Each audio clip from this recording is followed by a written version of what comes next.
we would like to welcome you to the first episode of A Difference of Opinion. We have today Jordan and Parker Killenberg here to debate the merits on both sides of the Grady's new retake test policy. Okay, so I think that the Grady policy is not beneficial to students because it gives them an out in terms of test taking. So with their quizzes, students can completely forget about the quiz, not study at all, take it and not know any information, and then they get to retake it however many days later.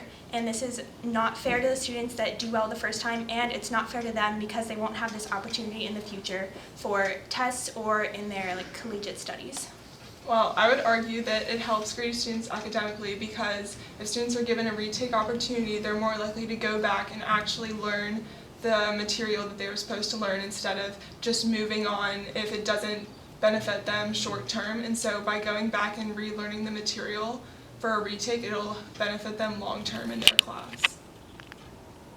And I also think that a retake kind of mindset can help you in real world situations and jobs or anything like that, where you could have a do-over situation, or if you're applying for something, maybe you could reapply in the future if you don't get it the first time or something like that.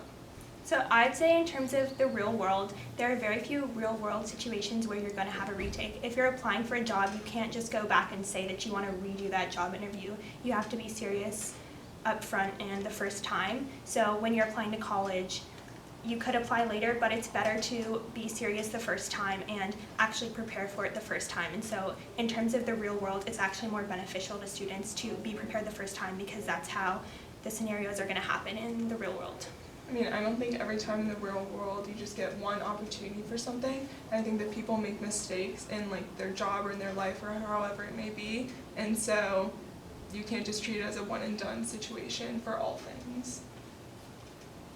Okay, so something else that I think the retake policy is not beneficial for is that it's not beneficial in terms of when you're trying to study for a test. So if you don't do well the first time for a quiz, you might not do well for the test if you, in your mind, think that you could retake that. I think that when it's implemented on... Okay, I think that when it's implemented on Grady assessments, you can't retake major tests, you can only retake quizzes. And so if you can retake quizzes and learn that information instead of just skipping over it because it doesn't benefit you to learn the information if you don't have another opportunity, then you'll do better on the test eventually. Okay. And that is the difference in opinion with Jordan Parker Killenberg. Thank you for watching.